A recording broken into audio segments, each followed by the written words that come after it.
What's good, Mexiplanners? I hope you're doing well. I finally got back from being out of the country for a couple of days in the States, but I had a chance to catch up on all of those newspapers to give you the Yucatan News Weekly Update. Let's get it.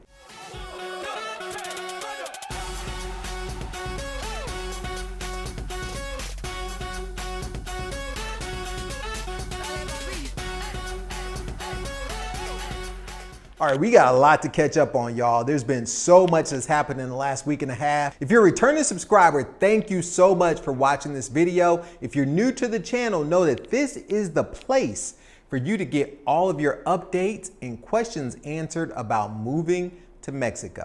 So stay tuned. All right, let's get into it. So as customary, I want to start by updating you on a couple of stories we've been talking about. The first is the sustainable stadium. Yo, this thing is going to be in the news for quite a while. I suspect every week or every other day, they will have a different story, different angle, because it's such a huge project and it's going into an area that is really congested and already commercialized. The latest story about the new stadium here in Merida is that the sales price for the land is 10,000 pesos per square meter. Let me give you some perspective. That's $500 per square meter. They're estimating that this project, or the purchase just of the land alone, it was in a former school, but the purchase of this land is going to cost some 400 million pesos or 20 million US dollars. That's a lot of money, but what's more important than that is what's going to happen around this area. So the neighborhood, I live probably not even 3 miles from where they're talking about putting this stadium. The price of this area is going to increase tremendously in the next couple of years as they start to build this structure. And what they're expecting is that land immediately around this stadium is going to go for some 15,000 pesos per square meter, or $750 per square meter. Land that's adjacent to or right on the main highway, which is Prolongation Montejo, where Costco, Grand Plaza Mall, Gallerias Mall, Harbor Mall, all of these things that I've told you about in the past, all of those malls are located on that main road, Prolongation Montejo. Land in that area is going to go for 20,000 pesos. So we're talking about an increase in property values tremendously in this little area. And I know that that's going to be something that is welcome, but also it's going to be one of those things where people are going to be trying to invest and take advantage of this situation. Now, I've seen plans change quite a bit here in Merida. For instance, the Mayan train was going to be in the city. Now it's out of the city. So we don't know, right? All we know is that this land that the sustainable stadium is going to be on is going for, 10,000 pesos or $500 per square meter. So stay tuned for more on this story. I'm sure there'll be more updates. Talking about the state of the pandemic, let me give you an update. So first of all, the government has relaxed some of the restrictions that we've had in the past. For instance, there's no toque de queda, which is the curfew that we had for vehicular traffic after 11:30 at night to 5 in the morning. That is no more. As of Monday, October 4th, toque de queda is no más. And we can now move around freely in our cars any time of the night, any time of the day. Now, with this new freedom becomes a couple of new restrictions. One, cabs now that can operate 24 hours a day, they're required to have their windows down and no AC. So as you know, it's a little warm here in Merida, but the cabs are now being required to have their windows down, just like the Ubers. And so you can't ride in a cab and you can't ride in an Uber with AC. It's one of the restrictions that's still in place. So bars and restaurants are now open again. The bars, however, have a little bit of a beef with the process because bars are having to pay a $500 tax, whereas restaurants don't have to pay this tax. I'm sorry, a 5,000 peso tax, which is about $250 per month. And the restaurants don't have to pay this tax. So the bar owners are like, yo, what gives, man? We have a liquor license, we have a business license. Why do we have to pay this other tax? And there's over 400 bars or cantinas here in Merida, and they're talking about starting their own union so that they have some type of negotiating or bargaining power in order to avoid being taxed excessively or unfairly like some of the other places like restaurants and what have you. So that's one of the stories that was in the news. But one of the cool things that we have now is the fact that the curfew is gone. Restaurants can stay open till midnight every day of the week. So from Sunday through Saturday, restaurants can be open every day of the week till midnight, which really suits, getting back to normal here. Many of the folks here eat late. I'm talking 9, 10, 11 o'clock at night. And so with restaurants being able to be open later, that's going to, make things seem a little bit more normal like 2019. We always found it, kind of funny that we would go to restaurants at like 7 o'clock and it would be completely empty. We can almost get into any place. But by the time we were leaving at 9, it was packed. So that's a new change. Restaurants can now be open until midnight every day of the week from Sunday to Saturday. Giving you a further update on the state of the pandemic here in the Yucatan, the state has implemented a traffic light system that goes red, orange, yellow, green. We've never hit green yet, and for a short, brief time, I believe we moved from orange to yellow, but then back again, maybe for like 2 weeks. Well, we are still in the state of orange since last June, and we are gonna stay in the orange semaphore or traffic light for the foreseeable future. But the restrictions have been relaxed that I talked to you about. No toque de queda. The restaurants can stay open 7 days a week to midnight, as well as, they're at 50% capacity. They're still sanitizing hands and feet and taking temperatures and all of those things as part of being still in the orange semaphore. So statewide, there's been about 270 cases, and that number is going down each day. So 270 cases, and now it's like 258, I think, as of yesterday, but that number is trending down. But what remains are the deaths. There's still about 14 to 16 deaths every day, and somewhere in that area, and that number is also remaining consistently, unfortunately. But there's been 6,000 people that have lost their lives to COVID in the entire state since the beginning of the pandemic. That the official count is 6,000 folks that have lost their COVID. Now, I just got back from Atlanta, and I'm telling you that the way that the pandemic situation has been handled here is outstanding. I felt like I was walking amongst zombies where no one had on masks. People would look at you strange when you wore a mask. It was absolutely crazy. But, when you look at the numbers there, we're 2,000 cases a day of confirmed COVID cases. And I don't know how many deaths, but just the news is so depressing there. I feel like we've done a really good job here, or the governor and the people of the Yucatan's done a really good job. In Mexico, only 32% of the folks are vaccinated. 32.7% of the folks are completely vaccinated. Here in the Yucatan, anybody over the age of 40 and up is eligible to be fully vaccinated. In the 30 and the 39 group, they're actually getting their second doses this week. Now, that also leads to talking about the fact that I believe it was the 18 to 29 group received their first dose of vaccines. I know my gardener and my nanny, they were able to get their first dose of the vaccine. And now they're starting to think about vaccinating ages 12 to 17.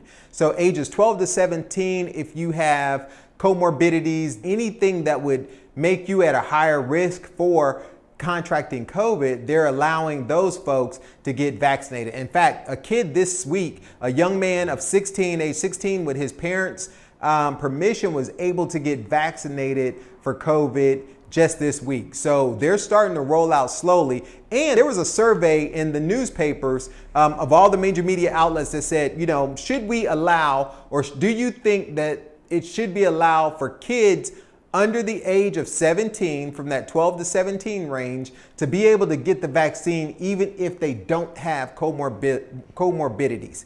And so in that survey of folks, across all media channels, 82.5% of the folks said yes, they feel like kids from ages 12 to 17 should be allowed to get the vaccine whether or not they have comorbidities. 17.5% of those folks said no, they don't believe that that is something that should happen. So there's a debate here. They're starting to roll out the vaccine to folks with comorbidities. This is not Mexico news or even Merida news, but in Chile, they are rolling out the Sinovac vaccine, which is a Chinese vaccine, to kids as young as 6 to 11. So in Chile, they've already decided, look, we're going to vaccinate our kids, whether it's approved or not. and we're giving them the Sinovac vaccine, which is the Chinese vaccine. They also have the Sinovac vaccine here in Merida. They have Pfizer and they have AstraZeneca. And most people prefer Pfizer or AstraZeneca over the Sinovac vaccine because they want to be able to travel and do things, and many countries do not recognize this Chinese vaccine, the Sinovac vaccine. Most folks are opting for Pfizer or AstraZeneca if they can get it. So speaking of disease, to fumigate for mosquitoes, remember in my video I told you about the 3 things that I hate about living here in Merida? Well, mosquitoes was definitely one of them. And they're starting to fumigate against mosquitoes in 106 municipalities to prevent the spread of dengue and Zika. Not only are mosquitoes just an absolute nuisance, but they also carry diseases here in the tropics. So it's important that you implement some type of control. If you didn't see that video about the 3 things that I hate about living in Merida, I'll link to it in the description so you can go check it out. It was pretty funny, but it's, mosquitoes are a fact of life here. I put on mosquito repellent like I put on deodorant. It's something that I wear daily. So keep in mind that you need to be, careful living here about protecting yourselves against dengue, Zika, and many other mosquito-borne illnesses. So the governor of the state of Yucatan, Mauricio Villadosal, has done an incredible job, in my humble opinion, and he's at his midterm. So the governors here are elected for 6 years, and he is 3 years into his 6-year term. October 1st was his anniversary of taking over, and so he is now 3 years into his 6-year term. Now, this governor, in my opinion, has handled the pandemic extraordinarily. Comparing him to Governor Kemp in Georgia, it's been night and day in terms of how he's handled this pandemic. Everybody, first of all, he started with a spirit of cooperation, getting everybody bought into wearing masks, to staying at home. There was campaigns on the billboards around the street. There were articles in the paper. There were, just infographics. There's tons of information about what's happening with the spread of this disease, as well as the vaccination rollout. It's just been coordinated, it's been planned, and it's been done well. Now, I would think that, and I know some of my friends that are from here may say he's been a little heavy-handed in things like the ley seca, which is the dry law where he stopped you from buying alcohol for several weeks, or even other things like the curfew, right? But if you compare that to what's happening in the state of Georgia in the debacle with Governor Kemp, man, it's been night and day, and I've been very happy to be a resident here and to be able to ride out the pandemic under these circumstances, because I feel much more safer than I do in the state of Georgia. So he's done some other things that have been really important besides, managing the pandemic. And just my humble opinion, if there's ever a Nobel Peace Prize or a Nobel Prize for pandemic management, I think Governor Villadosal should definitely get nominated at a very minimum for that prize. One of the things he's done is he ran on transportation, right? Improving the transportation system here in Merida. And one of the things that we now have is this bus that's going to go around the perimeter of the city. So I told you in a previous video that Merida is laid out very much like Atlanta, where there's the north side, south side, the airport's on the south side, and there's a perimeter that runs around it, and we call it the Periférico. This new bus that's going around the perimeter, it's called the Ven y Va, come and go. This bus is going to allow folks to just get dropped off right at the top of the perimeter, catch a connecting bus from there directly to where they need to go. It's going to greatly improve public transportation here in Merida. Now, one of the cool things that they're doing is the bus is scheduled to open officially at the end of November. And from November, when it opens, until the end of the year, to the end of December, the bus is going to be completely free for you to jump on, check it out, see how it goes. So that is something that's pretty cool. I read today that they just got in like 30 more new buses for this route. So these buses are going to be brand spanking new. They have bicycle racks on the front. I posted pictures in some of the previous weekly news updates, but check it out. If you're here in Merida, check out the new bus that goes around the Periférico if you have a chance. If nothing else, just to say you've been on it, right? So that is something that is happening. And that was also one of the initiatives that the governor had when he took over, was to improve transportation. So at his 3-year mark, he's rolling out this new bus. Or if you live here in the state of Tell me what you think about the governor's performance over the last 3 years. I've only been here probably 2 of those 3 years, but again, I think he's done an outstanding job. So tell me what you think about the governor's performance here in the state of Yucatan over the last 3 years. There has been a lot of talk about clean energy and the lack of energy. This week they're hosting the Smart City Summit downtown, and that's one of the first conventions to happen here in the Yucatan since the pandemic. And so as a part of that, I think the discussions have come up about, power usage. And one of the experts in this area has said that we're gonna be experiencing many more blackouts in the future if we don't get our acts together and come up with some other sources of energy.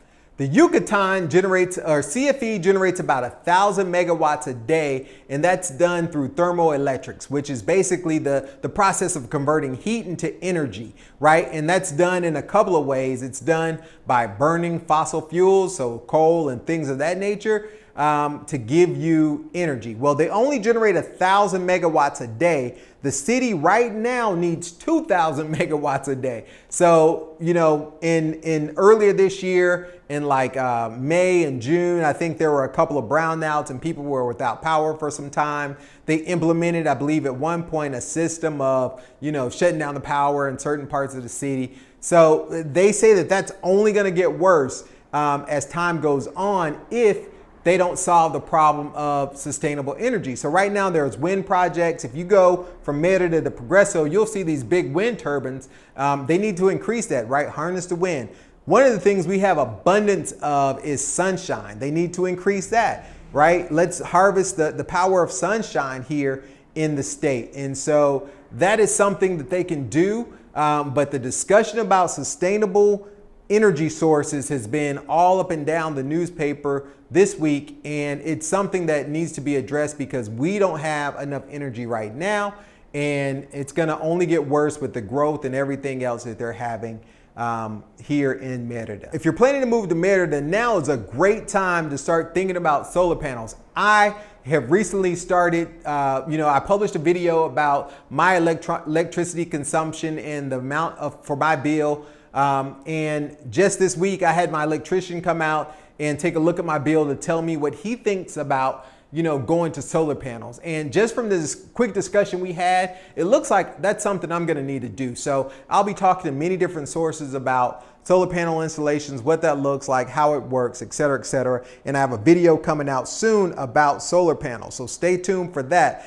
The next thing I'll tell you is that if you go to the beach in Progreso, there have been a change to the palapas and the tables that are on the beach for rent. So as you know, if you go to the beach, there are palapas that you can rent throughout the areas, and some are a little further up than others and some are behind others. Well, they're all in a row now. So one of the things that came about recently as the tourism comes back, all of the palapas and the chairs and the tables that are for rent are going to be 20 meters from the ocean.